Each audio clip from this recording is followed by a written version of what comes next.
जय श्री राम। आज हम करेंगे रामचरितमानस अयोध्या कांड, पृष्ठ संख्या 393-394। कलप बेली जिमि बहु विधि लाली, सींचि स्नेह सलिल प्रतिपाली।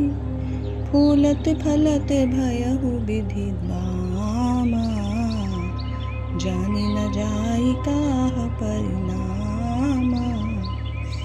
इन्हें कल्पता के समान मैंने बहुत तरह से बड़े लाड चाव के साथ स्नेह रूपी जल से सींच कर पाला है। अब इस लता के फूलने फलने के समय विधाता वाम हो गए। कुछ जाना नहीं जाता कि इसका क्या परिणाम होगा। पलंग मीट तजि गोद ही डोरा, सियन दीन्ह पगु अवनि कठोरा। जियन मोरी जिमि जोगवत रहाऊं, दीप बाती नहीं तारन कहाऊं। सीता ने पर्यंक पृष्ठ पलंग के ऊपर गोद और हिंडोल को छोड़कर कठोर पृथ्वी पर पैर नहीं रखा। मैं सदा संजीवनी जड़ी के समान इनकी रखवाली करती रही हूँ। कभी दीपक की बाती हटाने को भी नहीं कहती। सोई सिय चलन चाहती बन साथा, आय सुकाह होई रघुनाथा। चंद किरण रस रसिक चकोरी, रवि रुख नयन सकई किमि जोरी। वही सीता अब तुम्हारे साथ वन चलना चाहती है। हे रघुनाथ, उसे क्या आज्ञा होती है? चंद्रमा की किरणों का रस चाहने वाली चकोरी सूर्य की ओर आँख किस तरह मिला सकती है? करी केहरी निश्चर चरहि, दुष्ट जंतु बन भूरी। विष बाटिका की सोह सुत, सुभग सजीवन मोरी। हाथी, सिंह, राक्षस आदि अनेक दुष्ट जीव जंतु वन में विचरते रहते हैं। हे पुत्र, क्या विष की वाटिका में सुंदर संजीवनी बूटी शोभा पा सकती है? बन हित कोल की रात किशोरी, रचि बिरंचि विषय सुख भोरी।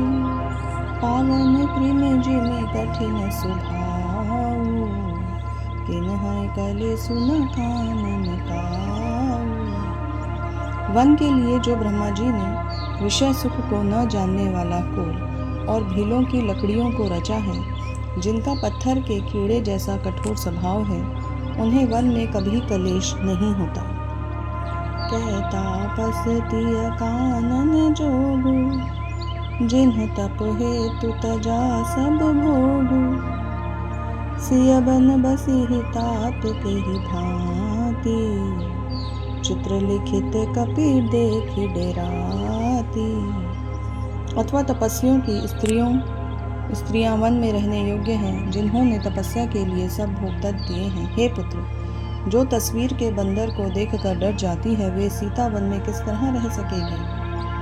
सुर सर सुभग बनज बनचारी, डाबर जोगु की हंस कुमारी। अस विचार जस आय सुहोई, मैं सिख देव जान की सोई। देव सरोवर में कमल वन में विचरण करने वाली हंसनी क्या गढ़इयों में रहने के योग्य है? ऐसा विचार कर जैसे तुम्हारी आज्ञा हो, मैं जानकी को वैसे ही शिक्षा दूं। जो सिय भवन रहई कह अम्बा, मोहि कह हुई बहुत अवलंबा। सुनि रघुबीर मातु प्रिय बानी, सील स्नेह सुधा जन सानी।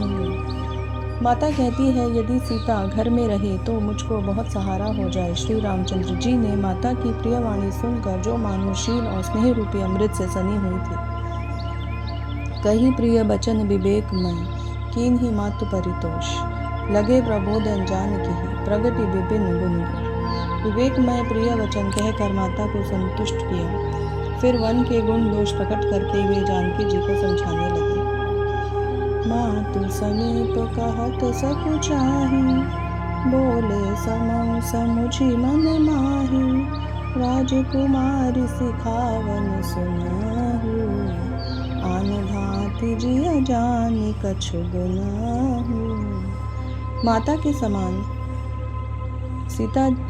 सामने सीता जी से कुछ कहने में सकुचाते हैं, पर मन में यह समझकर कि यह ऐसा समय ही है, वे बोले, हे राजकुमारी, मेरी सिखावन सुन, मन में कुछ दूसरी तरह न समझ लेना।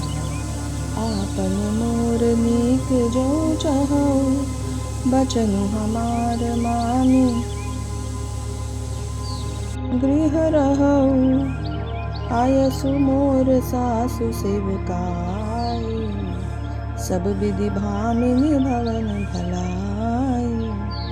जो अपना और मेरा भला चाहते हो तो मेरा वचन मानकर घर रहो। हे भामिनी, मेरी आज्ञा का पालन होगा, सास की सेवा बंद पड़ेगी, घर में रहने में सभी प्रकार से भलाई है। एहि ते अधिक धर्मो नहीं दूजा, सादर सासु ससुर पद पूजा, जब जब मातु करहि सुधि मोरी, होई प्रेम बिकल मति भोरी।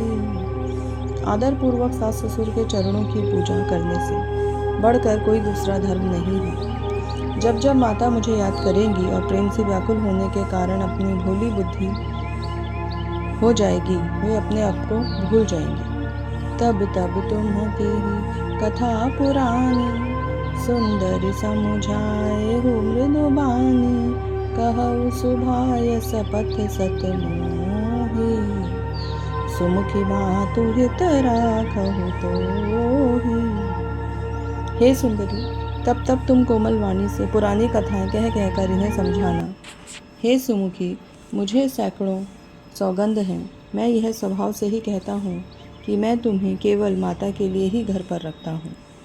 जय श्री राम।